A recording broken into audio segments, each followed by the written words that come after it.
इस कहानी के शुरू में हम एसुन से मिलते हैं। उनकी उम्र काफी ज्यादा हो गई है और आज भी उन्हें अपना बचपन याद आता है। सबसे ज्यादा याद उन्हें समुद्र की आती थी क्योंकि समुद्र से उनका घर चलता था और आज भी उसे अपनी मॉम का चेहरा अच्छे से याद था। उसकी मॉम कुछ औरतों के साथ रोज मछलियाँ पकड़ने जाया करती थी। ये काम काफी ज्यादा मेहनत का था, पर एसुन के पापा की डेथ हो गई थी, इसलिए उसकी मॉम को घर चलाना था, इसलिए वो काफी ज्यादा मेहनत करती थी। वैसे एसुन उनके साथ नहीं रहती थी, वो अपने दादी के साथ रहती थी और एसुन की मॉम ने दूसरी शादी कर ली थी। एसुन अपने दादी और चाचा के साथ इसलिए रहती थी ताकि वो उसे स्कूल जाने दे सके। एसुन की मॉम को ऐसा लगता था कि ऐसा करने से उसे एक बेहतर जिंदगी मिलेगी और इसका नाम है ग्वानशिक। ये हमेशा एसुन के आगे पीछे घूमता रहता था। उसे एसुन काफी ज्यादा पसंद थी। उसकी मॉम भी मछली पकड़ने का काम करती थी और ये सारी औरतें इन दोनों का मजाक उड़ाती थी कि कैसे ग्वानशिक हमेशा एसुन के आगे पीछे घूमता रहता है। अब एसुन चाहती थी कि उसकी मॉम उसे अपने पास रखे, पर उसकी मॉम उसे ऐसा करने से मना करती थी। दूसरी शादी करने के बाद उनके और बच्चे हो गए थे और गरीबी के चलते वो सबको पाल नहीं सकती थी, इसलिए अपनी बेटी को एक बेहतर जीवन देने के लिए वो ये चाहती थी कि वो अपनी दादी के पास रहे। एसुन की मॉम का जो पति था वो काफी ज्यादा लेजी था, वो ज्यादा कुछ काम नहीं करता था। ज्यादातर काम एसुन की मॉम क्या करती थी। वैसे इंसान वो अच्छा था। इस बीच एसुन की मॉम देखती है कि एसुन ने उसके लिए कविता लिखी है और इस कविता को क्लास में 2nd पोजीशन मिली थी। इस कविता में उसने लिखा था कि कैसे उसे समुद्र और उसके जीवों से नफरत थी क्योंकि वो सारा समय उसकी मॉम को अपने पास रखते थे। उसमें ये भी लिखा था कि कैसे उसके चाचा उसे फिश नहीं दिया करते थे, उसके चाचा उसे खाने में कम दिया करते थे, वो ज्यादा अपने बेटे से प्यार किया करते थे। और इसी समय ग्वानशिक भी एसुन के लिए फिश लेकर आया था। उसने भी इस कविता को पढ़ा था और एसुन के चाचा उसे डांटते हैं। और उसी समय एसुन की मॉम आती है। वो कहते, मेरी बेटी तुम्हारे पास नहीं रहेगी, अगर तुम उसे खाना नहीं खिला सकते तो किसी चीज का क्या ही मतलब। वो अपनी बेटी को वापस ले जाती है। उन्हें इस बात से काफी दुख पहुंचता था कि वो अपनी बेटी को सब कुछ नहीं दे सकती, पर एसुन उनसे प्यार करती थी क्योंकि वो तो उसकी मॉम थी और क्योंकि उसकी कविता इतनी ज्यादा अच्छी थी उसकी मॉम काफी ज्यादा इमोशनल हो गई थी। उन्होंने डिसाइड किया था कि वो एसुन का ध्यान रखेंगी, उसे अच्छे से पढ़ाएंगी ताकि जिंदगी में वो कुछ बड़ा कर सके। एसुन इस बात से काफी ज्यादा दुखी थी कि उसकी कविता को 2nd पोजीशन मिली और फर्स्ट किसी और बच्चे को मिल गई। दरअसल जिसे 1st पोजीशन मिली थी उसके पापा स्कूल के लिए पैसे दिया करते थे, इसलिए उस बच्चे को जिता दिया गया। और ये सुनकर एसुन की मॉम को काफी गुस्सा आता है, इसलिए वो डिसाइड करती है कि वो एसुन की टीचर से मिलेगी। एसुन की मॉम अपने दोस्त का कुछ काम करती है, वो उसके लिए पूरा खेत तैयार करती है ताकि उसकी दोस्त उससे अपनी माला दे सके। अब वो अच्छे से रेडी होकर एसुन की टीचर के पास जाती है। वो उनके लिए काफी सारा सामान लेकर आई थी। उनके पास देने के लिए ज्यादा कुछ नहीं था, पर वो जितना कर सकती थी उन्होंने वो सब किया था। और एसुन इस बात को समझती थी। वो अपनी मॉम से कहती है कि दूसरी प्लेस भी अच्छी है। उसकी मॉम उसे कहती है कि तुम्हें अच्छे से पढ़ना होगा और इस काम में मैं तुम्हारा साथ दूंगी। पर शायद किस्मत को कुछ और ही मंजूर था। एसुन की मॉम काफी ज्यादा बीमार हो जाती है और पता चलता है कि जल्दी उसकी मौत हो जाएगी। इस सारे समय में एसुन काफी दुखी होती है और ग्वानशिक हमेशा उसके साथ होता है। वो ज्यादा कुछ उसे कह नहीं सकता था, पर वो ये जानता था कि एसुन एकदम अकेली हो जाएगी और शायद उसके पास कोई नहीं बचेगा। अब देर रात को उसकी मॉम उसे काफी अच्छे से ट्रीट करती है। वो उसे कहती है कि मेरे जाने के बाद तुम अपने चाचा के पास रहने चले जाना, वो तुम्हें स्कूल भेजेंगे। एसुन अपनी मॉम से कहती है, आप मुझे छोड़कर मत जाओ, पर कुछ चीजों को रोका नहीं जा सकता, जो होना था वो हो जाता है। उसकी मॉम कुछ ही समय में चली जाती है और इस सारे समय में भी ग्वानशिक उसका अच्छे से ध्यान रखता है। अब उसके जो सौतेले पापा थे उनके पास भी कुछ काम नहीं था और उनके पास जमीन जरूर थी। ये जमीन एसुन के मॉम की थी और इस जमीन में एसुन खूब सारी मेहनत करती है और इस बंजर जमीन में गोभी उगाती है। ग्वानशिक पूरा समय उसके साथ रहता था। अब जैसे जैसे वो बड़ी होती है उसे याद आता है कि उसकी मॉम ने उसे कहा था कि वो अपनी चाचा के पास जाए, पर जितने बार भी वो जाने की कोशिश करती उसके सौतेले पापा उसे रोक लेते क्योंकि एसुन के रहने से उन्हें काफी सहारा था। वो घर का सारा काम किया करती थी, उनके बच्चों को संभाल लिया करती थी, इसलिए वो उसे रोक लिया करते थे। वो उससे वादा करते हैं कि वो उसे कॉलेज भेजेंगे। अब जैसे जैसे समय गुजरता है एसुन बाजार जाया करती थी, वो सब्जी बेचा करती थी। उसे ऐसा करने में शर्म आती थी, इसलिए वो सारा समय किताब पढ़ती रहती और ग्वानशिक उसकी सब्जियां बेचा करता। उसने एसुन के बैठने के लिए एक चेयर लाई थी और कुछ ही समय में वो उस चेयर को अपग्रेड कर देता है। और जैसे जैसे इनकी उम्र होती है ग्वानशिक हमेशा एसुन के साथ रहता था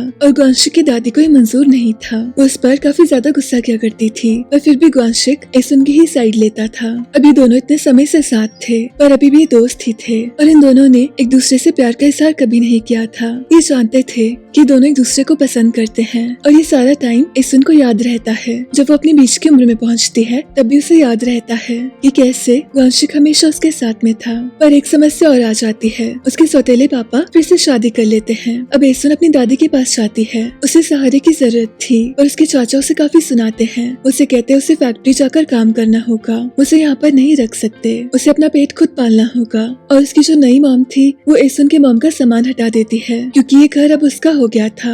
वो नहीं चाहती थी कि उसके पति की पुरानी पत्नी की तस्वीर इस घर में लगी रहे। अब ये सारी चीजें एसुन के लिए काफी मुश्किल थी। फैमिली के नाम पर उसके पास कोई नहीं था। वो सीधा ग्वांशिक के पास जाती है और उसे सब कुछ बताती है। ग्वांशिक उसे कहता है कि मैं तुम्हारा साथ दूंगा, मैं तुम्हें सब कुछ नहीं दे सकता पर मैं तुम्हारा साथ जरूर दूंगा, तुम मुझसे शादी कर लो। इसलिए देर रात को ये दोनों अपना सामान उठाते हैं और भागने का डिसाइड करते हैं। एसुन अपनी नई मॉम का सारा सामान चोरी करती है और ग्वांशिक भी अपने घर से काफी सारी चीजें लाता है। इस सारे सामान में सबसे कीमती था ये सोने का मेंढक। अभी सुबह सुबह दोनों भाग जाते हैं। रास्ते में काफी सारी मुसीबतें आती हैं पर फिर भी शहर पहुंच ही जाते हैं और जाकर सारी ज्वेलरी को बेचने की कोशिश करते हैं पर ये शॉपकीपर इसे लेने से मना कर देती है। उसे मालूम था कि दोनों घर से भाग कर आए होंगे। अब इन दोनों के पास रहने की कोई जगह नहीं थी, इसलिए पास में ही ये दोनों रहने जाते हैं। अब यहाँ की जो ओनर थी इनसे काफी प्यार से बात करती है। ये कहती तुम इसे अपना ही घर समझो। वहीं पीछे से वांशिक की मॉम उसे ढूंढने निकल पड़ी थी।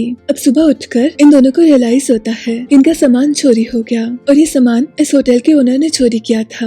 ये दोनों सड़क पर आ गए थे पर फिर भी हार नहीं मानते। देर रात को जब ये सब सो रहे थे ये सारा सामान लेने वापस जाते हैं। एसुन को वांशिक ने क्लिप गिफ्ट की थी, वो उसको भी वापस लेना चाहती थी और इस चक्कर में ये पकड़े जाते हैं और कुछ ही देर में ये पुलिस स्टेशन में होते हैं। और इसी समय वांशिक की मॉम भी आती है। वो इन दोनों को वापस ले जाना चाहती थी और सबसे पहला सवाल ये था कि वो सोने का मेंढक कहाँ पर है। अब उसे तो होटल की ओनर बेचने गई थी पर वो भी उसी शॉपकीपर के पास गई थी जहाँ पर ये दोनों गए थे। अब शॉपकीपर को कुछ तो गड़बड़ लगती है, इसलिए वो पुलिस में कंप्लेंट कर देती है और कुछ ही देर में इस शॉपकीपर को पकड़ लिया जाता है और इनका सामान इन्हें वापस मिलता है। अब ग्वांशिक की मॉम इन दोनों को साथ में वापस ले जाती है। अब वापस जाकर जिंदगी काफी मुश्किल हो गई थी। एसुन को कविताएं लिखना और पढ़ना काफी पसंद था पर गुस्से में वो सारा सामान जला देती है। उसके चाचा उसे काफी डांटते हैं और ग्वांशिक की दादी भी उस पर काफी गुस्सा होती है पर फिर भी ग्वांशिक उसी की साइड लेता है। इसी बीच ग्वांशिक की मॉम एसुन को समझाती है कि कैसे उसके चक्कर में ग्वांशिक अपनी जिंदगी खराब कर रहा है।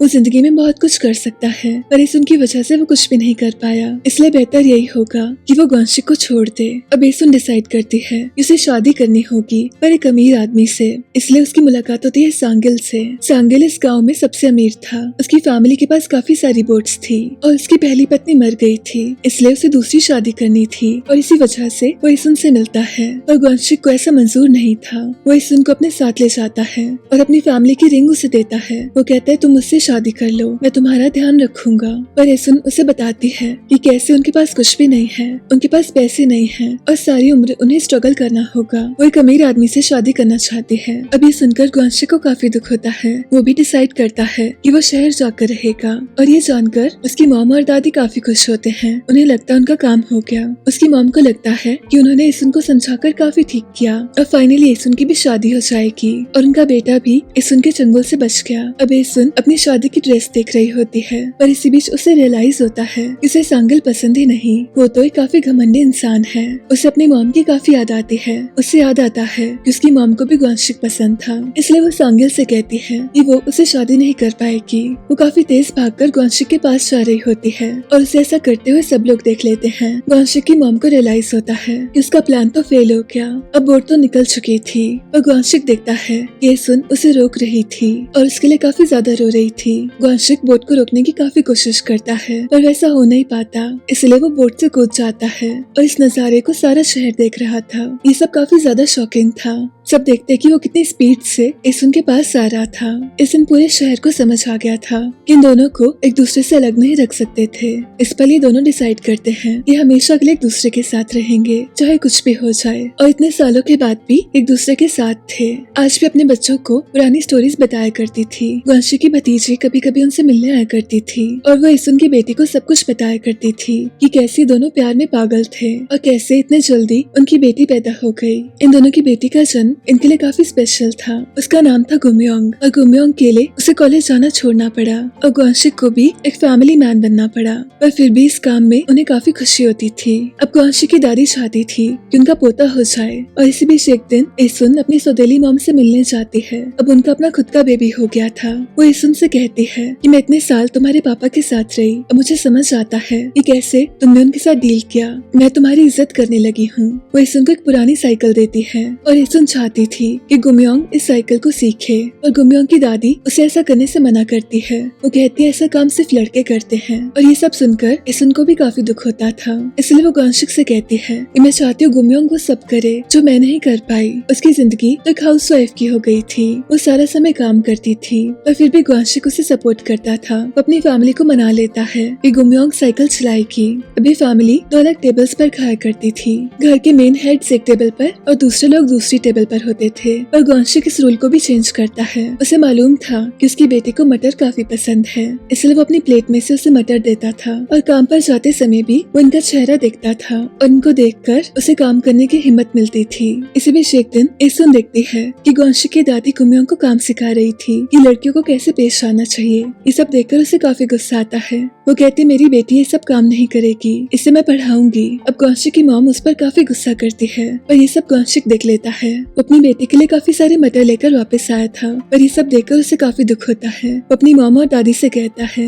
कि एसुन मेरी वजह से यहाँ पर आई थी, ये मेरी पत्नी है, इसलिए आज से हम सब अलग रहेंगे। और आज इतने सालों के बाद भी ग्वांशिक अपनी बेटी के लिए मटर लाया करता था। वो जानता था कि गुमयोंग को मटर कितने पसंद है। अब जब इन तीनों ने साथ में रहना शुरू किया था तो शुरू में चीजें काफी अलग थी, पैसों की तंगी थी, पर इस समय इनका लैंडलॉर्ड इन्हें बताता है कि किसी ने इनके 3 महीने का किराया भर दिया। इन्हें समझ ही नहीं आता इसे किसने किया होगा। अब धीरे धीरे समय गुजरता है और एसुन फिर से प्रेग्नेंट होती है। ग्वांशिक उसके लिए काफी मेहनत करता था। इसी बीच उसकी कुछ आंटीज उससे मिलने आई थी और वो बताती है कि ग्वांशिक सांगिल के लिए काम करता है। सांगिल दरअसल वही इंसान था जिससे एसुन शादी करने वाली थी, पर ग्वांशिक के पास भी अब कोई ऑप्शन नहीं था। वो सारे समय काम करता और उसे काफी थकावट भी रहती थी। उसके शरीर पर चोट के निशान हुआ करते थे, पर फिर भी अपनी फैमिली के लिए ये सब करता था।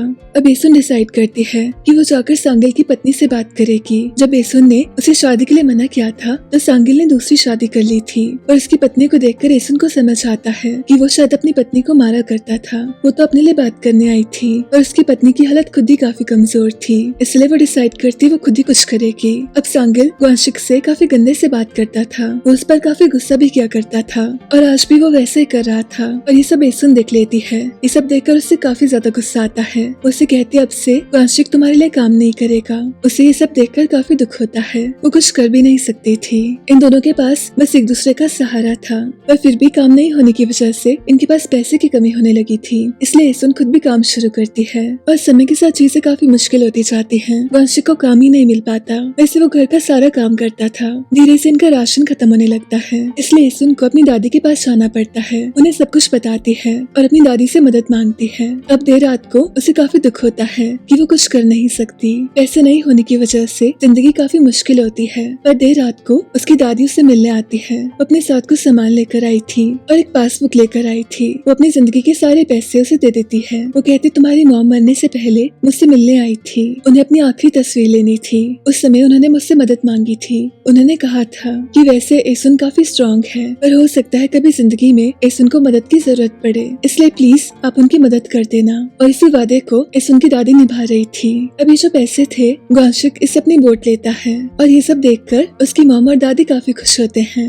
काफी ज्यादा खुशी का माहौल था और इसी बीच इनका दूसरा बेबी भी आ जाता है। इस बार एसुन को लड़का होता है और उसकी सास और दादी सास दोनों काफी ज्यादा खुश होते हैं। अब समय के साथ इनके पास पैसे भी आ रहे थे, इसलिए ग्वांशिक डिसाइड करता है कि वो किराए के घर को छोड़ देगा। वो एसुन और अपने लिए एसुन की मॉम का घर लेता है। वो उसे खरीद लेता है। अब इसी बीच एसुन फिर से प्रेग्नेंट होती है। इनकी छोटी सी फैमिली धीरे से बड़ी हो रही थी और फिर से इनका एक बेटा होता है। अब जिंदगी पहले से इजी हो गई थी। और वैसे तो सांगिल इस गाँव का चीफ था, पर अगर उसे कोई टक्कर दे सकता था तो वो एसुन थी। इसलिए धीरे से एसुन भी सब काम शुरू करती है। इसी बीच एक दिन एक रेड हो रही थी। इसमें कुछ लोगों को पकड़ा जाता है। अब इस डांस बार में से काफी लोग निकलते हैं और इसी बीच एसुन को सांगिल की पत्नी मिलती है। वो अपने बच्चे के साथ यहाँ पर आई थी। उन्हें डांस करना काफी पसंद था और डांस करने से उसे काफी खुशी मिलती थी, पर एसुन इन दोनों की भागने में मदद करती है। इसी बीच सांगिल की वाइफ उसे कहती है कि मैं हमेशा तुमसे जला करती हूँ कि तुम्हारे पास इतना अच्छा पति है, मेरे पास पैसे हैं, पर मेरा पति मुझे प्यार नहीं करता। वो अपनी बेटी से कहती है कि तुम्हें अगर शादी करनी होगी तो बिल्कुल वैसा लड़का देखना जैसे एसुन का पति है।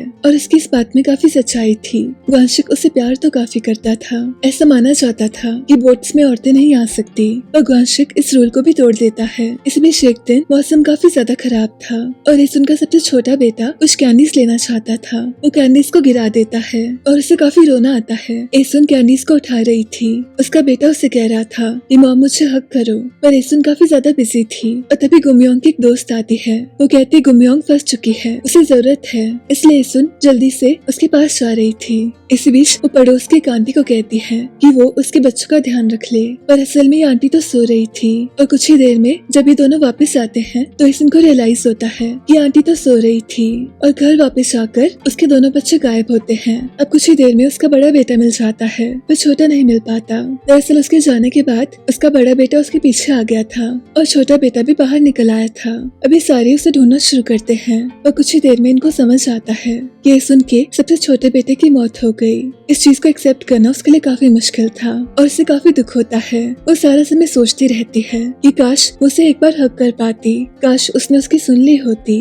ये समय इस फैमिली के लिए काफी ज्यादा मुश्किल था। वांशिक की मॉम इन सबकी काफी मदद करती है और इसी बीच इन दोनों के बच्चों को ऐसा लगता है इन सारी चीजों में उन दोनों की गलती है। इन सबके मन में गिल्ट आ गया था। गुमयोंग अपनी क्लास में फर्स्ट आई थी, पर वो इस बात को छुपा कर रखती है क्योंकि उसे ऐसा लगता था कि इस समय वो खुश रहना डिजर्व नहीं करती। पर जैसे वांशिक और एसुन को रियलाइज होता है कि उनके बच्चे काफी दुखी हैं, उन्हें खुद को संभालना पड़ता है और 3 दिन के अंदर इन्हें नॉर्मल होना पड़ता है। इन्हें फिर से अपनी रोजमर्रा की जिंदगी शुरू करनी पड़ती है। एसुन अपनी खिड़की पर अपने छोटे बेटे के लिए कुछ कैंडीज और कुछ खाना रख दिया करती थी। अब दिन के समय काम किया करते थे और एसुन को इस बात से काफी दुख होता था कि जो समुद्र उनके बेटे को उनसे दूर ले गया, उसी समुद्र के सहारे उनकी जिंदगी चल रही थी। पर वो बच्चों के सामने ज्यादा रो नहीं सकते थे और वांशिक भी अंदर से काफी टूट गया था। ऊपर से ऐसा शो करते थे कि सब कुछ ठीक है, पर अंदर से इस बात से उन्हें काफी सदमा लगा था। इसी बीच एसुन को एक और चीज रियलाइज होती है, जिसके घर में काफी सारा सामान है। उसके गाँव के लोगों ने खाने की कुछ चीजें और ये सब रखा था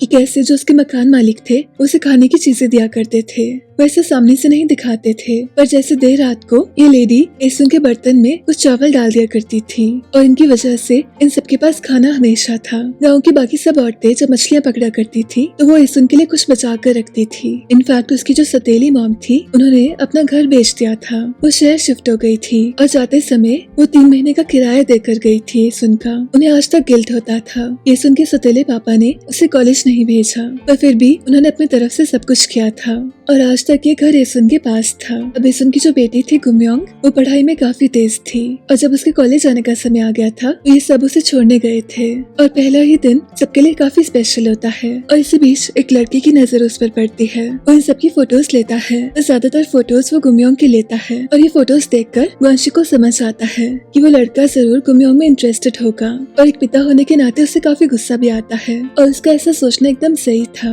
क्योंकि कुछ ही समय में ये दोनों डेट करना शुरू करते हैं। और वांशिक और एसुन की जिंदगी में एक नई चीज आ गई थी। एसुन इस गांव की चीफ बनना चाहती थी और उसके ऑपोजिट था सांगिल, इसलिए दोनों अपनी तरफ से पूरी मेहनत कर रहे थे कि ज्यादा से ज्यादा वोट उन्हें मिल सके। वैसे उन्हें अपनी बेटी गुमयोंग पर काफी नाज था, पर गुमयोंग का छोटा भाई उनम्योंग उससे काफी अलग था। आए दिन उसकी शिकायतें आया करती थी और उसकी मॉम उसे थोड़ा सा दुखी हो गई थी। इस बीच एसुन इलेक्शंस को जीत जाती है और उस गाँव की चीफ बन गई थी।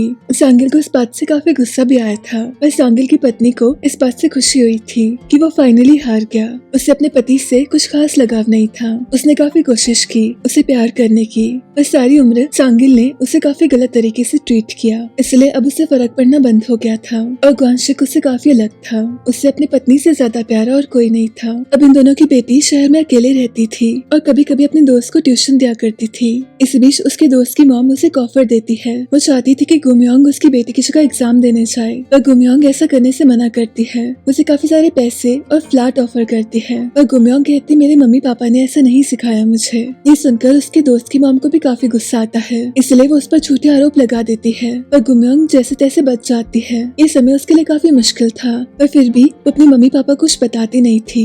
इसी बीच उसके पापा उससे मिलने शहर आए थे, उसके साथ डिनर करते हैं, पर शहर में रहना काफी मुश्किल था। यहाँ पर रहने के लिए थोड़े से पैसे ज्यादा लगते थे। उसके पापा समझते थे और ग्वानशिक पूरी कोशिश करते कि उनकी बेटी को किसी भी चीज की कमी ना हो। अब गुमयोंग का जो बॉयफ्रेंड था उसे काफी समय से डेट कर रही थी, पर अक्सर ही ब्रेकअप कर लिया करते थे और कभी फिर से डेट करना शुरू करते थे। पर जैसा भी था इतने समय से साथ में थे, और जब उसके बॉयफ्रेंड को आर्मी जाना था उसे इस बात से काफी दुख होता है, क्योंकि वो उसे काफी ज्यादा चाहती थी, इसलिए वो उसे बाय करने जरूर आती है। अब गुमयोंग को पढ़ने के लिए बाहर जाना था और उसके पास पैसे नहीं थे, इसलिए उसकी जगह कोई और जा रहा था। वो चाहकर भी कुछ नहीं कर सकती थी। उसकी मॉम ने अभी अभी एक शॉप ली थी और उसकी मॉम काफी ज्यादा खुश थी। इतने समय उन्होंने सड़क के किनारे सामान बेचा था और फाइनली उनके पास अपनी जगह थी, इसलिए वो अपनी मॉम से भी कुछ नहीं कहना चाहती थी। वो जानती थी कि अगर उसने कुछ भी कहा तो उसकी मॉम अपनी शॉप बेच देगी। इसी बीच गुमयोंग की टीचर उसे कुछ पैसे ऑफर करती है। वो कहते मेरे पास काफी सारे पैसे हैं और मुझे अच्छा लगेगा अगर मैं तुम्हारी मदद कर सकूं, पर गुमयोंग उनको मना करती है। वो कैसे किसी और से पैसे ले सकती थी। अभी चीज वो अपनी मॉम से कह देती है और उसकी मॉम को रियलाइज होता है कि गुमयोंग को बाहर जाना है, पर वो जा नहीं पा रही और पैसे भी नहीं मांगती थी। उसकी मॉम डिसाइड करती है कि वो अपनी बेटी के लिए जरूर कुछ करेंगी। गुमयोंग चाहकर भी अपने मॉम से कुछ कह नहीं पाती थी। वो देखती कि सड़क किनारे एक महिला कुछ सामान बेच रही है, पर तभी बारिश शुरू होती है, इसलिए गुमयोंग उनसे सारा सामान ले लेती है। उसे मालूम था कि कैसे उसके मॉम डैड ने सड़क किनारे सामान बेचकर उसे बड़ा किया था, और आज इन्हें देखकर उसे अपने मॉम डैड की याद आती है। आज भी एसुन और ग्वानशिक उसके लिए कुछ भी कर सकते थे, इसलिए ये दोनों एक फैसला लेते हैं। ये डिसाइड करते हैं कि दोनों अपने घर को बेच देंगे और किसी छोटी जगह पर शिफ्ट हो जाएंगे। इसलिए इस घर के जो आखिरी दिन होते हैं इसमें ये ट्री में से सारे फ्रूट्स उतार लेते हैं। इस पेड़ और इस घर के साथ इनका आखिरी समय था। कभी कभी एसुन अपनी मॉम को इमेजिन किया करती थी कि वो अभी भी इस घर में काम कर रही है। उसे काफी दुख होता है कि उसे अपनी मॉम का घर बेचना पड़ रहा है, पर असल में वो जानती थी ये सब वो अपनी बेटी के लिए कर रही थी। जैसे उसकी मॉम ने उसके लिए इतना सब कुछ किया, उसकी मॉम को उस पर प्राउड ही फील होता, जैसे कि एसुन को अपनी बेटी पर होता था। अब घर बेचकर काफी सारे पैसे आ गए थे और ये काफी सारी अमाउंट उन्होंने गुमयोंग को दे दी थी, ताकि गुमयोंग अपने सपने पूरे कर सके। और खुद ही सारी फैमिली एक छोटे से अपार्टमेंट में शिफ्ट हो गए थे। ये अपार्टमेंट काफी ज्यादा बेकार था, पर फिर भी एसुन खुश थी, क्योंकि उसकी बेटी पढ़ने जा सकी थी। वो जो खुद नहीं कर सकी उसकी बेटी ने कर दिखाया था। वैसे घर काफी ज्यादा छोटा और काफी ज्यादा बेकार था। इसकी दीवारें, फर्श और सब कुछ टूटा फूटा था, पर फिर भी ग्वानशिक एक छोटे से रूम से शुरू करता है। वो एक प्यारा सा वॉलपेपर लगा देता है और ये सब देखकर एसुन का मन खुश हो जाता है। वो कहता है मैं तुम्हें कुछ नहीं दे सका, मैंने जो तुम्हें प्रॉमिस किया था मैं तुम्हें वैसी जिंदगी नहीं दे सका, ना मैं तुम्हें आज तक घर दे सका। पर एसुन कहती है ऐसा कुछ नहीं है, जब तक तुम मेरे साथ हो तुम ही मेरा घर हो। और इस बात में काफी सच्चाई थी। पूरी दुनिया एक तरफ थी और इन दोनों का प्यार एक तरफ था। अब एसुन अपनी शॉप में भी काफी मेहनत शुरू करती है। उनका बेटा उन्म्योंग इस समय स्कूल जाया करता था और अक्सर ये फोटोज गुमयोंग को भेजा करते थे। गुमयोंग के पास ज्यादा कुछ नहीं था, बस अपनी फैमिली और कुछ यादें थी। इस बीच एक दिन उन्म्योंग रूम में किसी के साथ था। अब एसुन को लगता है उसका दोस्त होगा, इसलिए वो कुछ स्नैक्स लेकर जाती है और कुछ देर में ग्वानशिक घर वापस आता है। उन्हें लगता है कि उनका बेटा अपने दोस्त को छुपा रहा है, पर असल में ये तो एक लड़की होती है और उसे सामने देखकर इन्हें काफी शौक लगता है, क्योंकि ये तो सांगिल की बेटी होती है। पर इसी बीच एक और चीज होती है। गुमयोंग को ऐसा लगता है उसके रूम में कोई है। दरअसल उसके लैंडलॉर्ड की बेटी किसी को डेट कर रही थी, और क्योंकि लैंडलॉर्ड काफी ज्यादा स्ट्रिक्ट था उसकी बेटी को जल्दी से अपने बॉयफ्रेंड को गुमयोंग के रूम में छुपाना पड़ा। पर ऐसा करने से कुछ फायदा नहीं होता, लैंडलॉर्ड इन्हें पकड़ लेता है। तो इस तरह से गुमयोंग और चुंगसो की मुलाकात होती है। एक बार गुमयोंग अपने लिए कुछ काम ढूंढ रही थी और तब फिर से उसकी चुंगसो से मुलाकात होती है। वो जिंदगी के सबसे खराब पलों में एक दूसरे से अक्सर मिला करते थे। गुमयोंग थिएटर में एक पार्ट टाइम जॉब शुरू करती है। वो देखती है चुंगसो भी यहीं पर काम करता है। वो एक आर्टिस्ट था और उसकी जिंदगी अभी काफी मुश्किल चल रही थी। इसी बीच गुमयोंग से मिलने उसका बॉयफ्रेंड आता है। वो काफी समय बाद मिल रहे थे और एक दूसरे को इतने समय के बाद देखकर इन दोनों को काफी अच्छा लगता है। अब जो गुमयोंग का बॉयफ्रेंड था उसे एक चीज पसंद नहीं आती। वो था कि गुमयोंग एक काफी अजीब से इलाके में रहती है। रास्ते में आसपास काफी कूड़ा और ये सब चीजें थी। वो गुमयोंग से कहता है तुम यहाँ नहीं रह सकती, ये जगह काफी अजीब है। पर इस समय गुमयोंग यही अफोर्ड कर सकती थी और उसे ये जगह पसंद थी। अब ये सारी बातें चुंगसो भी सुनता है तो जिंदगी के एक और खराब पल में फिर से इनकी मुलाकात होती है। इसी बीच गुमयोंग एक दिन देखती है कि चुंगसो एक कमाल का आर्टिस्ट है। उसे किताबें पढ़ने का भी काफी शौक था। इसी बीच वो सुन लेती है कि चुंगसो की जो गर्लफ्रेंड थी उसके साथ उसका रिश्ता काफी खराब जा रहा था। दरअसल चुंगसो के पास पैसे नहीं होते थे और उसकी गर्लफ्रेंड उसे थक चुकी थी क्योंकि वो उसे कहीं बाहर नहीं ले जा सकता था। अब एक ऐसी खराब चीज सांगिल की पत्नी के साथ भी हो रही थी। उसने सारी उम्र सांगिल की सेवा की और वो उसकी बिल्कुल रिस्पेक्ट नहीं करता था। वो उसको नौकर की तरह रखता था और अक्सर उसे कहता अगर मैं नहीं होता तो तुम्हारा क्या होता। और सांगिल की वाइफ की भी मजबूरी थी क्योंकि उसके पास पैसे नहीं थे। वो फाइनेंशियली सांगिल पर डिपेंडेंट थी, इसलिए वो ये सब झेल लेती थी। पर सांगिल के जो बच्चे थे वो हमेशा उनकी मॉम की साइड लेते थे। इसी बीच एक और चीज सामने आ गई थी कि सांगिल की बेटी वांशिक के बेटे को डेट कर रही है और ये चीज इन्हें और ज्यादा खराब लगती है। इसलिए सांगिल के बेटे उनमें की पिटाई करते हैं और वो फैसला लेता है कि वो अपनी गर्लफ्रेंड को छोड़ देगा। ये दोनों एक दूसरे के साथ काफी रोते हैं कि अब इनके अलग होने का समय आ गया है। इनका ये प्यार काफी बचपना भरा था। एक पल ही डिसाइड करते कि एक दूसरे को छोड़ देंगे और अगली पल ये सोचते एक दूसरे के बिना रह नहीं सकते। पूरा शहर जानता था कि दोनों एक दूसरे के लिए पागल हैं और इनके चर्चे चारों तरफ थे।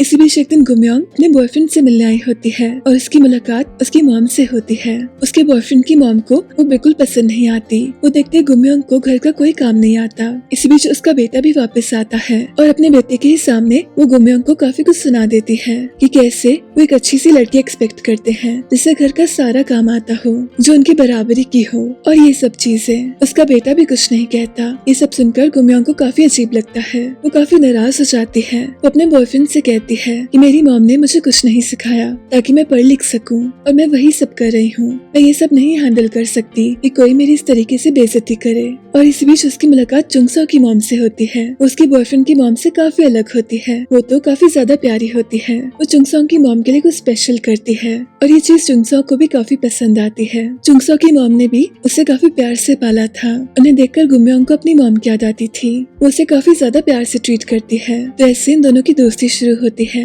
जिंदगी के सबसे खराब पलों में पता नहीं कैसे पर एक दूसरे के सामने होते थे और इन दोनों का ये रिश्ता काफी स्पेशल था। पर इसी बीच एक दिन एसुन को कुछ रियलाइज होता है। शायद ही माँ का दिल था पर उसे ऐसा लगता है जैसे कुछ तो गड़बड़ है। वो गुमयोंग से मिलने चाहती है और वो देखते गुमयोंग काफी ज्यादा बीमार है। अब इसी बीच लैंडलॉर्ड की बेटी चुंगसो को भी लेकर आई थी। ये कुछ बातें कर रहे थे और चुंगसो जैसे देखता है कि गुमयोंग मुश्किल में है वो उसे अपनी पीठ पर उठाकर हॉस्पिटल ले जाता है और गुमयोंग की शायद किस्मत अच्छी होती है क्योंकि उसे बचा लिया जाता है। अब इसी बीच उसका बॉयफ्रेंड भी आता है और इस पर लेसुन को समझ आता है कि उसकी बेटी इस लड़के से काफी प्यार करती है और उसके बॉयफ्रेंड को भी उसकी काफी चिंता थी। इसी बीच वो शादी की भी कुछ बात करता है और तब जाकर एसुन को समझ आता है कि मामला काफी ज्यादा सीरियस है। और दूसरी तरफ एसुन का बेटा उसे मिलिट्री में जाना था और जाते समय वो काफी दुखी होता है। एक तो उसका ब्रेकअप हो गया था और दूसरी तरफ उसे अपनी फैमिली से भी दूर जाना था और इसी पल में किसी और को भी मिलिट्री जाना था और वो था चुंगसो।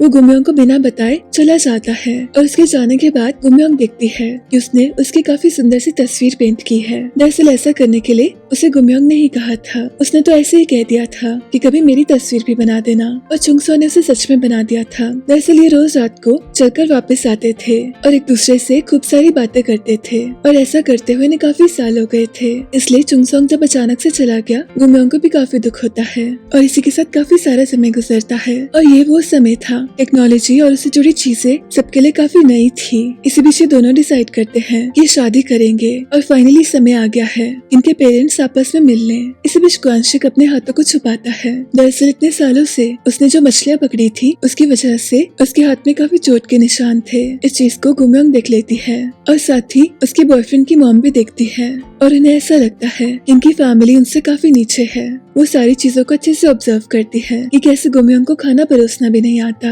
गुमयोंग की मॉम देखती है कि गुमयोंग ने सबको खाना दे दिया और अपने लिए कुछ छोड़ा ही नहीं और तब उसे समझ आता है कि ऐसा करना उसने अपनी मॉम से सीखा था। एसुन भी ऐसा करती थी, वो अपने लिए कुछ छोड़ती ही नहीं थी। इसलिए आज एसुन अपना बोल गुमयोंग को देती है। अब इसी बीच जो गुमयोंग की बॉयफ्रेंड की मॉम थी वो गुमयोंग की बेइज्जती शुरू करती है कि कैसे उसे कोई ऐसा चाहिए था जिसे घर के काम आते हों, जो एक परफेक्ट बहू बन सके। वो बातों बातों में काफी कुछ सुना देती है। ग्वांशिक को भी सब काफी अजीब लगता है क्योंकि वो खुद कभी ऐसा नहीं था। वो गुमयोंग के बॉयफ्रेंड को इशारा करता है कि जाकर गुमयोंग की हेल्प कर दे। ग्वांशिक उससे काफी अलग था। उसने अपने घर के सारे रूल्स चेंज कर दिए थे। उसे जितना हो सका वो एसुन के लिए करता था और अपनी बेटी के लिए भी वो यही एक्सपेक्ट करता था। पर इसी बीच एसुन आती है और वो सर्व करना शुरू करती है। वो सबसे कहती है कि मैंने गुमयोंग को ये सब नहीं सिखाया, ये सब मैंने खुद किया है। मैं तो इतना चाहती थी कि मेरी बेटी पढ़ सके, कुछ कर सके, और मुझे उस पर काफी गर्व है कि आज वो एक जॉब करती है और कमा सकती है।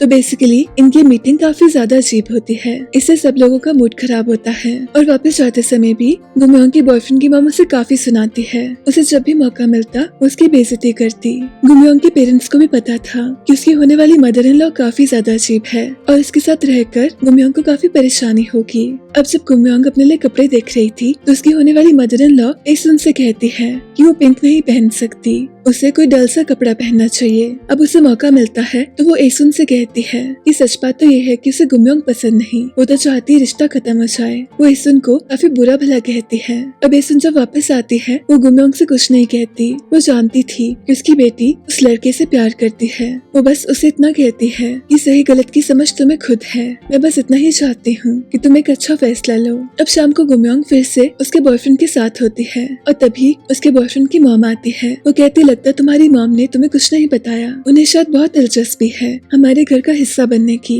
अगर मेरा बस चले तो मैं तुम्हें कभी एक्सेप्ट नहीं करूँ। मैंने तो तुम्हारी मॉम से भी कहा कि मुझे तुम पसंद ही नहीं, पर पता नहीं क्यों उन्होंने तुम्हें कुछ बताया ही नहीं। चलो अगर तुम ऐसे ही चाहती हो तो बन जाओ इस घर की बहू, पर तुम्हें सब कुछ करना पड़ेगा, एक परफेक्ट बहू बनना पड़ेगा। तुम एक मछुआरे की बेटी हो, तुम्हें कुछ भी नहीं आता, तुम जानती नहीं हमारी सोसाइटी कितनी अलग है। वो गुमयोंग को काफी कुछ कहने लगती है और गुमयोंग एक चीज डिसाइड करती है। वो कहती है मुझे आपके बेटे से काफी प्यार है, पर एक चीज मैं सहन नहीं कर सकती, वो है मेरी और मेरी फैमिली की बेइज्जती। मैं इसी पल आपके बेटे को छोड़ रही हूँ। मुझे आपके साथ रहने का कोई शौक नहीं, मैं इस तरीके का बर्ताव सहन नहीं कर सकती। और ऐसा करना एकदम सही था। उसकी मॉम भी जानती थी कि उसकी होने वाली मदर इन लॉ एकदम अजीब है। उसने जब एसुन से कहा था कि गुमयोंग को शादी के लिए मना कर दो तो एसुन ने एक ही चीज कही थी कि वो ऐसा जरूर कर सकती है, पर वो करना नहीं चाहती क्योंकि ऐसा करने से उनके बच्चे टूट जाएंगे और अगर गुमयोंग चली भी गई तो असल दुख उसे और उसके बेटे को होगा। और उसका ऐसा सोचना एकदम ठीक था क्योंकि कुछ सालों के बाद ठीक वैसा होता है जब वो काफी बूढ़ी हो जाती है। उसका बेटा उससे काफी दूर चला गया था और उसकी जो बहू भी थी वो भी उससे काफी अजीब से बात करती थी। वो उसकी बिल्कुल भी रिस्पेक्ट नहीं करती थी। उसकी जिंदगी काफी मुश्किल हो गई थी। उसने अपनी जो पसंद की लड़की चूज की थी, उस लड़की की वजह से उसकी जिंदगी में सिर्फ दुख ही दुख आता है और साथ में उसने अपने बेटे को भी खो दिया था। और गुमयोंग ने उसके बेटे को छोड़कर एकदम सही फैसला किया था। वैसे वो उसे प्यार करती थी पर उसने कभी उसका स्टैंड ही नहीं लिया। उसके जाने के बाद उसे काफी मनाने भी आता है। वो चाहता था गुमयोंग फिर से मान जाए पर गुमयोंग उसे मना करती रहती है और एक दिन लास्ट में वो बस उसे एक ही चीज कहती है कि ऐसा करने से तुम्हारी मॉम को दुख होगा और ऐसे कोई भी खुश नहीं रह पाएगा। मैं नहीं चाहती कि मैं तुम्हें तुम्हारी मॉम से दूर करूं। उसका बॉयफ्रेंड देखता है कि उसके पैर ठंडे हैं, उन्हें अपने हाथों से गर्म करने की कोशिश करता है पर गुमयोंग कहती है रुक जाओ, तुम्हें समझना होगा कि आज हम आखिरी बार मिल रहे हैं। तुम्हें समझना होगा कि सब कुछ खत्म हो चुका है। इनका इतने सालों पुराना रिश्ता था और ये लड़का गुमयोंग का पहला प्यार था, पर इस रिश्ते से कोई भी खुश नहीं रह सकता था, इसलिए इनका दूर होना बेहतर था। इतने सालों इन्होंने एक दूसरे से प्यार किया पर आज ये इनका लास्ट मोमेंट था। अब इस ब्रेकअप के बाद गुमयोंग काफी दुख में रहती है। कुछ दिन वो किसी से बात नहीं करती पर एक दिन अचानक से अपने मॉम डैड के पास वापस आती है और उसके मॉम डैड उसे देखकर काफी खुश होते हैं। वो अच्छे से उसका ध्यान रखते हैं, उसे काफी सारा खाना खिलाते हैं। अब ये समय गुमयोंग के लिए काफी इम्पोर्टेंट था। कभी कभी वो अपने पापा के साथ बोट पर जाया करती थी और समय के साथ वो काफी सही हो जाती है। अब उसके वापस जाने का भी समय आ गया था और उसके जाने के बाद ये घर फिर से काफी खाली सा हो जाता है। अब इसी बीच एसुन की दादी की भी काफी उम्र हो गई थी। उन्हें ज्यादा कुछ याद नहीं रहता था और उन्हें एसुन याद थी। उन्हें सब कुछ याद था कि कैसे उन्होंने एसुन की मदद की थी क्योंकि उसकी मॉम ने उससे वादा लिया था। पर अब उनके जाने का समय काफी नजदीक आ गया था। उन्हें एहसास हो गया था कि ये तो उनका आखिरी समय है, तो बस ऐसे वो इस दुनिया से चली जाती है। पर जाते समय उन्हें इस बात की बहुत खुशी होती है कि एसुन उनकी जिंदगी में आई और वो अपना वादा पूरा कर सकी। सब लोगों को उनके जाने का काफी दुख होता है। एक पल जहाँ एक जिंदगी खत्म होती है उसी के अगले पल एक जिंदगी शुरू होती है। एसुन और ग्वांशी का बेटा मिलिट्री से वापस आता है पर वो अकेले वापस नहीं आता। दरअसल जो उसकी गर्लफ्रेंड थी वो अभी भी उसके साथ थी और वो उसको लेकर वापस आता है और इस बार वो प्रेग्नेंट होती है और ये अपने पापा के घर को छोड़कर आ गई थी। इन्होंने डिसाइड किया था कि सांगल से कोई रिश्ता नाता नहीं रखेंगे। और दूसरी तरफ चुंगसो भी वापस आता है। इसी बीच वो गुमियों को बस में देखता है। अब उस समय एक दूसरे से कांटेक्ट करना मुश्किल होता था और उसे पता भी नहीं था गुमियों कहाँ पर है। पर वो अचानक से जब उसे बस में देखता है वो उसका पीछा करता है। उसे फिर से मिलना चाहता था। अब कुछ ही महीने में उनम्योंग का बेटा आता है और उसके आने से इनकी फैमिली में काफी खुशी आ गई थी। अब उनम्योंग अपने बेटे के लिए काफी शॉपिंग करता है और ग्वानशिक उसे पूछता है कि चीजें काफी ज्यादा महंगी है, क्या सच में इतनी ज्यादा जरूरत है? तो उसका बेटा उसे कहता है बिल्कुल जरूरत है, मैं अपने बेटे को एक बेहतर जिंदगी दूंगा। मेरी सारी जिंदगी गरीबी में कट गई पर मैं ऐसा कुछ नहीं होने दूंगा, मैं बहुत सारे पैसे कमाऊंगा। आपने तो मेरे बर्थडे के लिए कुछ भी नहीं किया, हमेशा पैसे की तंगी रही, मैं वैसी जिंदगी जीना ही नहीं चाहता। अभी सुनकर ग्वानशिक को काफी दुख होता है। उसे भी मालूम था कि पूरी जिंदगी इन्हें पैसे की तंगी रही, पर फिर भी उसने अपनी तरफ से पूरी कोशिश की थी कि वो अपनी फैमिली को सब कुछ दे सके। अभी सब सुनकर एसुन को काफी गुस्सा आता है। वो अपने बेटे को काफी डांटती है। वो कहती है कौन सी तमीज है, तुम ऐसे अपने पापा से बात नहीं कर सकते, उम्र के साथ तुम बदतमीज होते जा रहे हो। इसी बीच उसकी नजर एक गाड़ी पर जाती है। दरअसल सांगिल की वाइफ आई थी। वो अपनी बेटी के बच्चे से कभी मिल ही नहीं सकी थी और वो उसे मिलना चाहती थी, इसलिए वो छुपकर इनके पास आई थी। एसुन उसे कहती तुम कभी भी आ सकती हो। अब इसी बीच कोरिया में एक दिक्कत चल रही थी। लोग अपनी जॉब लूज कर रहे थे और गुमियोंग के साथ भी ऐसा होता है। उसके पास कोई जॉब नहीं रहती। वो काफी समय जॉब ढूंढने की बहुत कोशिश करती है पर जॉब मिलना काफी मुश्किल हो गया था। इसी बीच उसे वो थिएटर दिखता है जहाँ कुछ साल पहले उसने काम किया था, इसलिए आज वो डिसाइड करती है कि वो जाकर एक मूवी देखेगी। और इसी समय चुंगसोंग भी यहाँ पर था और गुमियोंग के जाने के बाद थिएटर का ओनर उसे कहता है तुम वापस आ गए, क्या तुम गुमियोंग से मिले? वो अभी यहाँ पर थी और जैसे चुंगसो को रियलाइज होता है कि गुमियोंग यहाँ पर थी, वो बाहर की ओर जाता है। वो जोर जोर से उसका नाम चिल्लाता है। वो देखता है कि गुमियोंग तो बस में चले गई पर ये बस फिर से निकल जाती है। अब चुंगसो उसका काफी देर तक पीछा करता है और एक पल उसे लगता है कि बस फिर से निकल गई, पर इस बार उसने मन बना लिया था कि वो गुमियोंग को ऐसे नहीं जाने देगा, इसलिए वो बहुत तेजी से फिर से बस का पीछा करता है और काफी देर के बाद वो बस में आ ही जाता है। पर गुमियोंग उसे देख ही नहीं पाती, वो तो सो गई थी। पर जब उसकी आंख खुलती है तो चुंगसो उसके सामने होता है। उसे अपनी आंखों पर यकीन नहीं होता कि कैसे मुमकिन है, पर उसे चुंगसो को देखकर काफी ज्यादा खुशी होती है। अगर वो थिएटर नहीं गई होती तो वो इस बस में नहीं आई होती और आज चुंगसो उसके सामने नहीं होता। ये उसकी जिंदगी का एक ऐसा पल था जब उसे पहली बार समझ आया कि जिंदगी में कई बार कुछ ऐसी चीजें होती हैं जो उस एग्जैक्ट मोमेंट पर होनी चाहिए, तभी एक और चीज सामने आती है। जैसे अगर उसकी जॉब नहीं गई होती तो वो इस थिएटर में ही नहीं आती, यानी कि हर एक चीज अच्छे के लिए हो रही थी।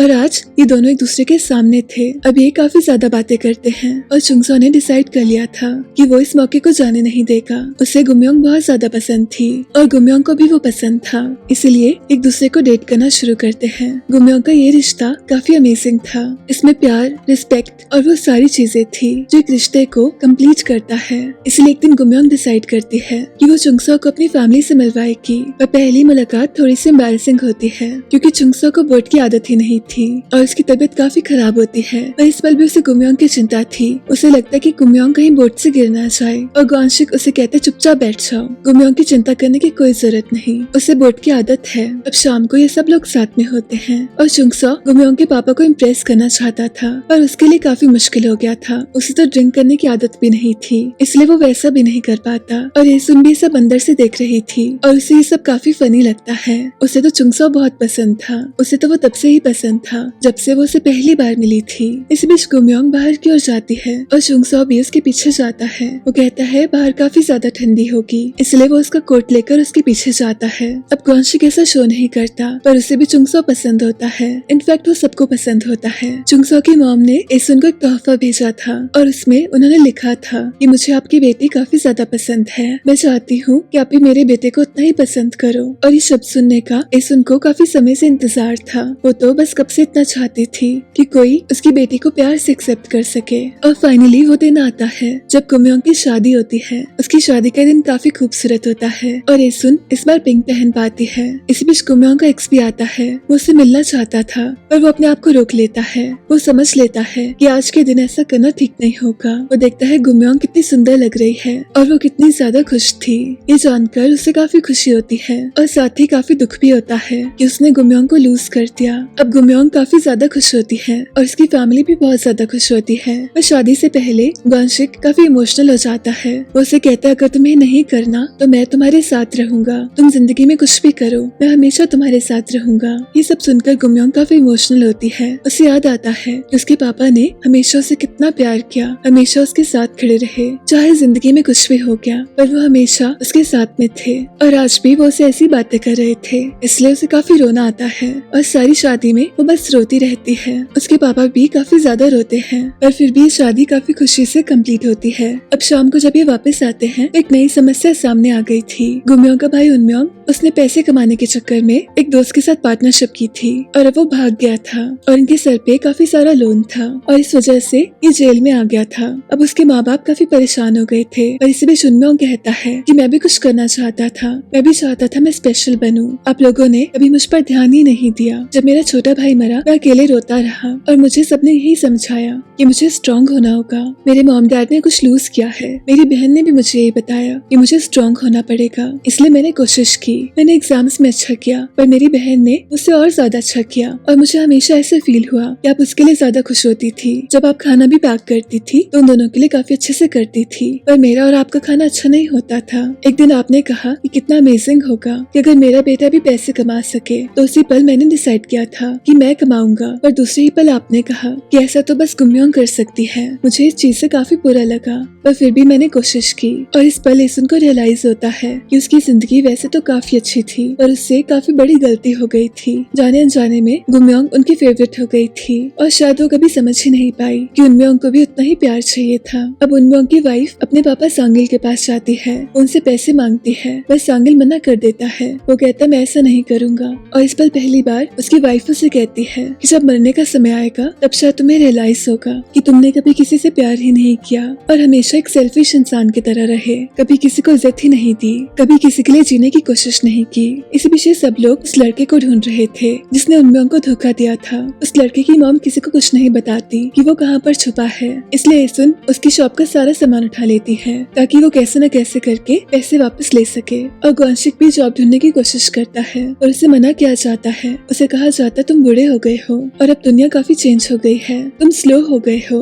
अब ये सारा काम मशीन्स कर सकती हैं। इसलिए मजबूरी में ग्वानशिक कुछ ऐसा करता है जिसको वो कभी करना नहीं चाहता था। उसे अपनी बोट को बेचना पड़ता है। इस बात से उसे काफी दुख भी होता है। इस बोट की नई मालिक की फैमिली थी और इस पल उसे थोड़ा सा सुकून मिलता है। उसे रियलाइज होता है कि जैसी कमाल की यादें उसने अपनी फैमिली के साथ बनाई वैसी सेम यादें ये फैमिली के पास होंगी। ये उस बोट के लिए भी एक नई शुरुआत थी। अब उनम्योंग को जेल से निकाल लेते हैं और उसे जानकर काफी दुख होता है कि उसके डैड ने अपनी बोट को बेच दिया। उसकी मॉम उसे कहते कोई बात नहीं, बस इतना ध्यान रखना, तुम मुझे कुछ भी कह सकते हो पर अपने पापा को कुछ मत कहना, तुम जानते नहीं पर पूरी जिंदगी उन्होंने बहुत ज्यादा मेहनत की है। अब कुछ ही समय में एसन को भी काम शुरू करना पड़ता है। जब वो बहुत छोटी थी उसे गोभी बेचने में शर्म आती थी पर जिंदगी क्या क्या करवा देती है। समय के साथ उसे काम करना पड़ा और उसे अब शर्म नहीं आती थी। वो जानती थी कि काम को करना बहुत जरूरी है। ग्वानशिक को काफी ज्यादा दुख और शर्म महसूस होती है। वो कहता है न ही तुम पोइम्स लिख सकी और न ही मैं तुम्हें कुछ दे सका। उसे कहते मुझे कोई रिग्रेट नहीं है, मेरे पास तुम थे और मेरे पास एक बहुत सुंदर फैमिली है,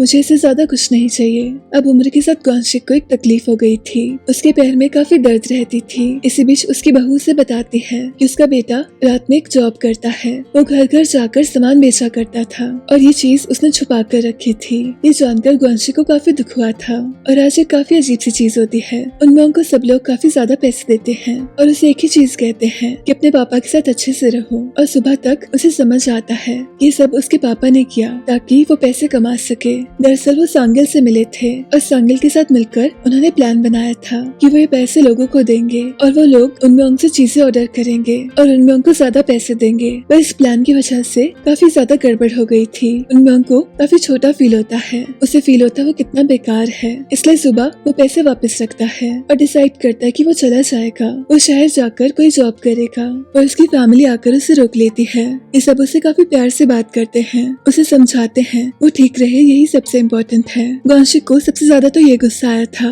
कि उनम्योंग ने अपनी मॉम को दुख पहुंचाया और उनम्योंग को भी काफी शर्मिंदा फील होता है। उसकी मॉम उसे कहती है कि हम सब साथ में सब कुछ कर सकते हैं, पर आगे से ऐसा कुछ मत करना। अब उनम्योंग वापस आकर एक जॉब लेता है और उससे सब लोग एक ही चीज कहा करते थे कि तुम ग्वांशिक के बेटे हो, इसलिए तुम इम्पोर्टेंट हो, क्योंकि ग्वांशिक हमारे लिए इम्पोर्टेंट है। हमेशा अपने पापा को प्राउड फील करवाना। अब से बस एक ही चीज का ध्यान रखना, तुम्हारे पापा हमेशा खुश रह सके। अब धीरे धीरे समय गुजरने लगता है और गुमयोंग के पास कोई जॉब नहीं होती। उसका हस्बैंड तो जॉब करता था और गुमयोंग अभी सोच ही रही थी कि वो आखिर क्या करे। तभी उसे कुछ आइडिया आता है और इसी पल एक और चीज होती है। जो सांगिल की वाइफ थी, उसकी मदर इन लॉ काफी सारी चीजें छोड़कर जाती है। अब उसके पास पैसे आ गए थे और साथ ही अपनी जिंदगी में आगे बढ़ रही थी। उसे अपना करियर बनाना था, पर वो अकेली नहीं थी जो ऐसा कर रही थी। एसुन भी डिसाइड करती है कि वो फिर से पोइट्री शुरू करेगी। ये समय वो समय था जब 21वीं सेंचुरी बस शुरू हुई थी और नया समय सबके लिए काफी सारी चीजें लेकर आया था। ग्वांशिक भी एक फैसला लेता है। ये लोग उस जमीन को बेच देते हैं जहाँ बचपन में एसुन ने गोभी लगाई थी और एक बिल्डिंग में एक शॉप लेते हैं। ऐसा कहा जा रहा था कि इस एरिया के आसपास काफी विकास होगा और जल्दी ही यहाँ पर काफी सारी भीड़ आने लगेगी। ग्वांशिक अपना रेस्टोरेंट शुरू करता है। उसकी मॉम काफी खुश होती है क्योंकि एक समय इनकी फैमिली के पास कुछ भी नहीं था। पहले उसे एसुन पसंद नहीं थी, पर समय के साथ उसे रियलाइज हुआ था कि एसुन से बेहतर और कोई भी नहीं। वही सांगिल की वाइफ उसे छोड़कर जाना चाहती थी। वो अपना सारा सामान पैक करती है और जिंदगी में पहली बार सांगिल को एहसास होता है कि वो अपनी वाइफ को लूज कर देगा। पहली बार उसे डर लगता है और पछतावा होता है कि सारी जिंदगी उसने अपनी वाइफ से प्यार ही नहीं किया। पर अब एक चीज ऐसी होती है जिसकी किसी ने उम्मीद नहीं की थी। काफी सारा समय निकलता है पर इस शॉप का कुछ हो नहीं पाता। इसके आसपास कोई विकास नहीं होता और यहाँ पर लोग ही नहीं आ पाते। अभी फैमिली के लिए काफी मुश्किल समय था। सब लोगों को पैसे की काफी तंगी थी। ऊपर से गुमयोंग भी कुछ करने की कोशिश कर रही थी, पर वैसा अभी हो नहीं रहा था। चीजों को समय लग रहा था। इसी बीच वो एक दिन अपनी मॉम पर गुस्सा हो जाती है और उसकी मॉम का भी कुछ खास मूड नहीं होता। पर उसके जाने के बाद उन्हें एक तस्वीर दिखती है कि गुमयोंग तो प्रेग्नेंट है। तब उन्हें समझ आता है कि शायद इसी वजह से उसको इतने मूड स्विंग्स हो रहे थे और एसुन का भी मेनोपॉज चल रहा था। तो इन दोनों में काफी हार्मोनल चेंजेस आ गए थे। पर ये खुशखबरी सुनकर एसुन काफी खुश होती है। कुछ ही समय में वो नानी बनने वाली थी और जब गुमयोंग की बेटी का जन्म का समय आता है उसे काफी मुश्किल होती है। फाइनली गुमयोंग एक बेटी को जन्म देती है, पर आज उसे एक चीज रियलाइज होती है कि कैसे मॉम्स कितनी ज्यादा तकलीफ झेलती हैं। कैसे उस समय पर जब दवाइयाँ भी नहीं होती थी इनके 3-3 बच्चे हो गए। ये सब सोचकर इन दोनों को काफी दुख होता है और काफी ग्रेटफुल फील होता है। गुमयोंग अब खुद एक माँ बन गई थी और उसकी नई जिंदगी शुरू हो गई थी।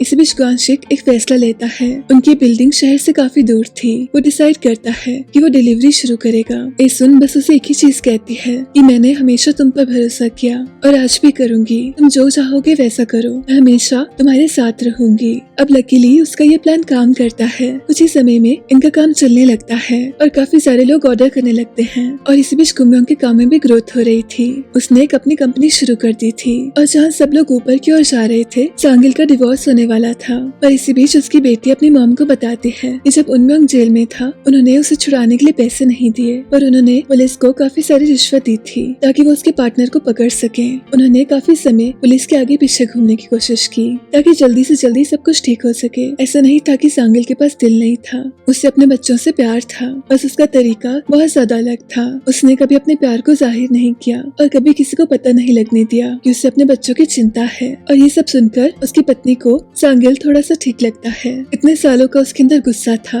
और फिर भी शायद ये सब सुनकर वो डिवोर्स को रोक लेती है। अब एसुन और ग्वांशिक काफी बिजी रहने लगे थे क्योंकि इनके पास काफी सारे लोग आते थे और इनका खाना काफी फेमस हो गया था। जिंदगी में पहली बार इनके पास पैसे की कोई कमी नहीं थी। इनके पास खूब सारे पैसे थे। एसुन को जब समय लगता अपनी बेटी से मिलने जाया करती। गुमयोंग की बेटी उससे काफी परेशान किया करती थी। गुमयोंग अपनी मॉम को बताती है कि वो हमेशा चिल्लाती रहती है और उसे कहीं जाने ही नहीं देती थी। और गुमयोंग की बेटी उससे कहती है कि वो ऐसा इसलिए करती है ताकि वो अपनी मॉम के साथ रह सके। वो नहीं चाहती थी कि उसकी मॉम उसे दूर जाए या जॉब पर जाए। अब क्योंकि गुमयोंग खुद एक मॉम बन गई थी तो उसे समझ आ रहा था कि अपने बच्चे के लिए आपको कितना ज्यादा प्यार फील होता है और आप उसके लिए कितना कुछ करने को रेडी होते हो। अब इसी बीच गुमयोंग एक दिन डिसाइड करती है कि उसने कुछ पैसे सेव किए थे। वो चाहती थी कि वो इस पैसे से अपने मॉम डैड का अच्छे से चेकअप करवा सके। जुंगसा उसे कहता है जैसा तुम्हारा मन करे तुम वैसा करो, वो तुम्हारे मॉम डैड हैं, इसलिए इन दोनों का चेकअप होता है। इसी बीच एसुन के सामने पहली बार ग्वांशिक कुछ बातें करता है।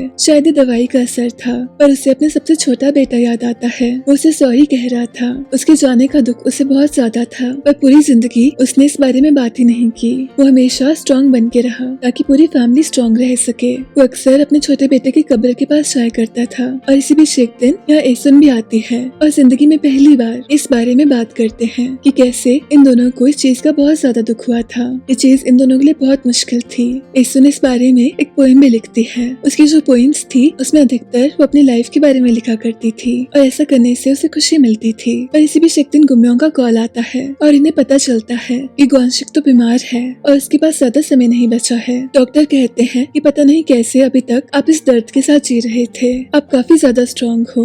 अब आपके पास एक ही ऑप्शन है कि आप अपना ट्रीटमेंट शुरू करो, शायद उससे आपको थोड़ा सा समय और मिल सके। गुम्योंग को बहुत ज्यादा दुख होता है। वो चाहती तो नहीं थी और उसे काफी रोना आता है। अभी डिसाइड करते हैं कि ट्रीटमेंट शुरू करेंगे। एसन काफी हिम्मत रखती है पर समय के साथ ग्वानशिक काफी कमजोर होता रहता है और सबको एक चीज मालूम हो गई थी कि उसके पास ज्यादा समय नहीं बचा। इसी बीच एक दिन ग्वानशिक गुम्योंग को अपने पास रोक लेता है। वो कहता है मैं चाहता हूँ तो मेरे साथ रुको। वो रात भर उससे बातें करता है। वो गुम्योंग को सब कुछ बताता है कि वो एसन से कैसे मिला और उससे जुड़ी हर एक चीज वो गुम्योंग को बताता है। वो बचपन की काफी सारी बातें करता है और ऐसा करते करते सुबह हो जाती है। बस सारी रात ये बातें करते हैं और गुम्योंग को काफी दुख भी होता है। वो नहीं चाहती थी कि उसके पापा इतने जल्दी चले जाएं। वैसे ऐसा तो कोई भी नहीं चाहता था। उसका बेटा भी काफी दुख में होता है और ग्वानशिक मॉम शो नहीं कर सकती थी, पर अपने बेटे को जाता हुआ देखकर उन्हें बहुत ज्यादा दुख होता था। पर फिर भी कोशिश करते हैं कि बचा हुआ समय ये खुशी से रह सके। इस बीच गुम्योंग को भी काफी सक्सेस मिलती है और ग्वानशिक और एसन से ज्यादा खुश और कोई भी नहीं था।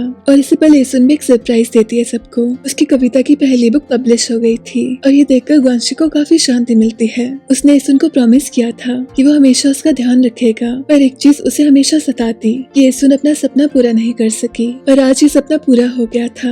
हर रोज इन्हें बस एक ही एहसास होता कि इनका समय कम है। एक दूसरे के साथ और समय चाहते थे। एसन ग्वानशिक से कहती है कि हमने इतना समय साथ निकाला, बस 1 साल और रुक जाओ, बस 1 सीजन और रुक जाओ, मुझे तुम्हारी जरूरत है। बस जिंदगी का यही तो नेचर है। वो किसी के लिए रुकती नहीं, बस चलती जाती है और ग्वानशिक को भी अपने साथ ले जाती है। ग्वानशिक सबके लिए कुछ छोड़ गया था। अपनी बेटी के लिए वो कुछ पैसे छोड़ गया था। दरअसल वो सारे पैसे थे जो गुम्योंग ने जॉब लगने के बाद भेजा करती थी। उसने वो सब सेव किए थे और अपनी मॉम से कहा था कि वो गुम्योंग को ये सब दे दे। ग्वानशिक को अपनी बेटी पर नाज था और अपने बेटे के लिए वे गाड़ी छोड़ गए थे। वो जानते थे कि गुम्योंग को कब से ये चाहिए थी और एसन के लिए वो सबसे कीमती चीज छोड़ गए थे। इतने साल ग्वानशिक ने उसे काफी सारी क्लिप्स गिफ्ट की थी और आज एसन के पास बहुत सारी क्लिप्स थी। ये क्लिप्स बस क्लिप्स नहीं थी, ये तो ग्वानशिक का प्यार था। अब एसन के लिए समय काफी मुश्किल हो गया था। उसे ग्वानशिक की काफी याद आती और ये एक्सेप्ट करना भी बहुत मुश्किल था कि वो चला गया है। पर वो जानती थी कि ग्वानशिक ऐसा कभी भी नहीं चाहता कि उसके जाने के बाद एसन अकेली पड़ जाए या अपने आप को लूज कर दे। इसलिए एसन लिखती रहती है और समय के साथ वो एक और किताब पब्लिश करती है। और आज इस समय वो एक नर्सिंग होम में जाया करती थी। उसने काफी लोगों को इंस्पायर किया था। जो लोग काफी बूढ़े हो गए थे और जिनके पास कोई मकसद नहीं था, वो सब लोग अब लिखते थे और कोशिश करते थे अपने इमोशंस को जाहिर करने की। ऐसा करने से उसने काफी लोगों की मदद की थी। तो एसन अपनी जिंदगी काफी अच्छे से जी रही थी। अगर ग्वानशिक कभी भी सामने होता तो उसे उस पर काफी प्राउड फील होता। पर आज भी उसे एक चीज काफी याद आती थी, अपना बचपन और अपनी मॉम। वो जब भी समुद्र को देखती उससे अपनी माँ की बहुत याद आती। आज उसके पास अपनी फैमिली थी और उसकी जिंदगी भी काफी अच्छी हो गई थी। उनकी काफी सारी बुक्स पब्लिश होती थी। इसी बीच हम देखते हैं कि सांगिल को जिंदगी ने एक और मौका दिया था। उसकी पत्नी ने डिसाइड किया था कि वो एक कोशिश करेगी। बेशक पास जैसा भी था, पर अभी जितना भी समय था उसमें सांगिल भी सबके साथ अच्छे से रहता था।